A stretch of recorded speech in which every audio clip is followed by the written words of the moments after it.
राम राम भाई सारा ने। मैं तारा साथी रोहित कुमार फ्रॉम हिसार एक बार फिर से तुम सबका तारे चैनल में स्वागत करता हूँ। तो भाई जैसे कि कई बच्चों का एसबीआई अभी ख़त्म हो चुका है, मेंस दे आए हैं और अभी एक शिफ्ट बाकी है। उसके बाद तो भाई सभी बच्चे ये लगा लो जिनका सिलेक्शन होता है तो वो जॉब ले लेंगे और नहीं होता वो बेचारे वापस से 2024 में बैंक एग्ज़ाम्स की प्रिपरेशन में लग जाएंगे। तो अब कई बच्चे फ्रेशर्स भी आएंगे भाई। तो मैंने ये वीडियो इसीलिए बना रहा हूँ कि हाँ भाई जो फ्रेशर्स हैं या जो भाई अब रिपीटर्स हो जाएंगे, जो भी लगा लो भाई, कुछ भी लगा लो, चाहे मैं हूँ चाहे और बच्चे हो कोई भी हो सबको अब दोबारा स्टडी तो करनी पड़ेगी भाई, ऐसे बैठने से काम तो चलेगा नहीं तो हम 2024 में बैंक एग्ज़ाम्स को टारगेट करने वाले हैं। तो हम हमारी प्रिपरेशन कैसे रखें, तो ये वीडियो उस हिसाब से मैं बना रहा हूँ कि भाई हमें प्री में क्या पढ़ना है, मेंस में क्या पढ़ना है और कैसे हम कितनी मेहनत करें कि हमारा मेंस और प्री दोनों क्लियर हो जाए और हम जॉब ले सकें 2024 में। तो सबसे पहले हम प्री की बात करेंगे, क्योंकि अब जब तक हमारा प्री क्लियर नहीं होएगा तो हम मेंस में कैसे बैठेंगे। अगर अभी से हम मेंस की तैयारी में लग जाएंगे तो प्री ना हो क्या पता, तो ये भी देख के चलना पड़ता है।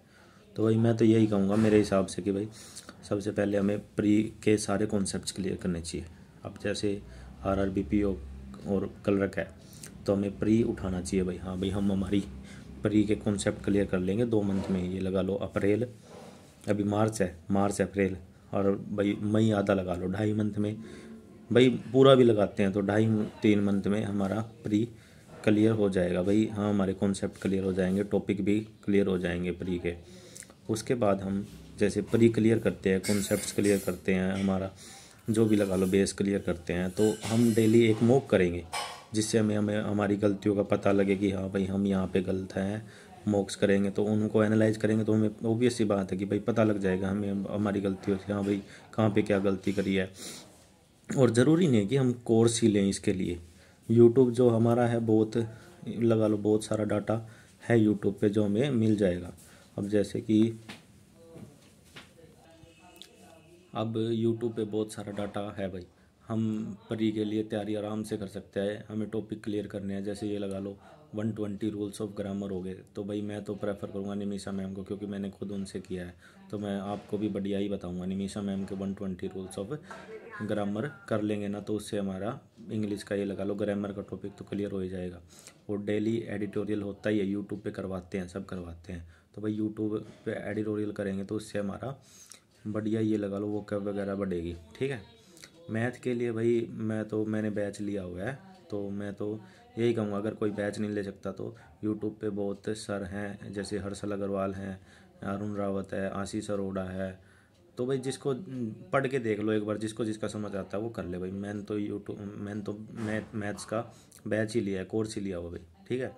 उसके बाद आते हैं अपा रीजनिंग पे। तो भाई मैं तो रीजनिंग जब ये लगा लो मैंने जब से तैयारी शुरू करी है तब से पुनीत शर्मा सर से कर रहा हूँ भाई। क्यों किसी को झूठा कहूँ, ये है वो है, क्योंकि मैंने तो उन्हीं से स्टार्ट करी है और उन्हीं का ही फॉलो कर रहा हूँ। ठीक है। अब आते हैं जीए पे भाई। जीए का भी मैंने कोर्स ले रखा है यूट्यूब पे भाई, देख लेना जिसको जिसकी समझ आती है। क्योंकि एक जीए और एक ये जो होती है मैथ, ये मेरी दोनों बहुत ज़्यादा वीक है, तो मैंने इनका कोर्स ही परचेज कर लिया भाई, ताकि कोई ये लगा लो तैयारी में दिक्कत ना आए। ठीक है। और फिर हमें डेली का एक वो लेना है, मॉक करना है। अब मैंने मॉक के लिए स्मार्ट किडा ऐप परचेज कर रखा है। पिछले साल तो मेरे पास भाई कोई और ऐप था लेकिन उससे नहीं मदद मिली, तो भाई अब देखते हैं। तो इस बार मैंने स्मार्ट किडा ऐप कर लिया। मैं डेली का एक मॉक करूँगा RRBPO और क्लर्क प्री के, और उनको भाई एनालाइज करूँगा। ये लगा लो आज अगर हम प्री का RRB क्लर्क कर रहे हैं तो कल हम प्री का RRBPO कर लेंगे, फिर उनको एनालाइज करेंगे भाई हमारी कहाँ क्या गलती आती है तो हम उसको एनालाइज कर लेंगे। फिर बात आती है मेंस की भाई। अब प्री हमारा स्ट्रॉन्ग हो गया, कॉन्सेप्ट क्लियर हो गया, तो मेंस की तैयारी हमें मई के जहाँ जहाँ हमारा क्लियर हो जाता है ना कि हाँ भाई हमें प्री के कॉन्सेप्ट्स क्लियर हो गए, उसके बाद जस्ट बाद से ही हमें मेंस उठा देना है। क्योंकि मेंस में अगर हम ये सोचेंगे कि भाई प्री का एग्ज़ाम का रिजल्ट आएगा उसके बाद, तो उसके बाद मेंस तैयार करना बहुत ही मुश्किल हो जाता है भाई। अब कोई होते हैं एवरेज स्टूडेंट तो उनका नहीं हो पाता, जैसे मैं रहा भाई। अब हमें स्टार्टिंग से ही लेके चलना पड़ेगा मेंस को। ठीक है। तो मेंस में ये क्या करेंगे, हमारा अगर ये क्लियर हो जाते हैं ना टॉपिक सारे, तो उसके बाद हम डेली का एक मेंस का मॉक करेंगे जैसे ही, और उसके बाद उसको एनालाइज करेंगे। अब ये लगा लो, अगर हम मई से लेके अगस्त में हमारा प्री होएगा, उसके बाद सितंबर में मेंस आएगा, तो इतने अगर हम मेंस के टेस्ट करेंगे तो हमें फ़ायदा ही होएगा। और वही रही बात जनरल अवेयरनेस की, तो ये लगा लो मई, जून, जुलाई, अगस्त, सितंबर में होएगा। 5 महीने की अगर हम जनरल अवेयरनेस ढंग से कर लेंगे, अभी से अप्रैल से लगा लो, मार्च से लिख के रेडी करके कुछ भी कर लो, तो हम इस बार सिलेक्शन ज़रूर लेके मानेंगे। और फिर अब रही बात आरआरबी में कंप्यूटर की, तो भाई कंप्यूटर तो ये लगा लो जिसको जिसकी समझ आए वो कर लो। मैं अभी ये लगा लो मैं किसी को प्रेफर नहीं करूँगा, क्योंकि मैं खुद ढूंढ रहा हूँ भी कि हाँ किससे कंप्यूटर पढ़ा जाए। और देखते हैं यूट्यूब पे बहुत सारा कंटेंट, अगर कुछ पता हुआ भाई जिसकी अच्छी समझ में आती है तो मैं आपको ज़रूर बताऊँगा।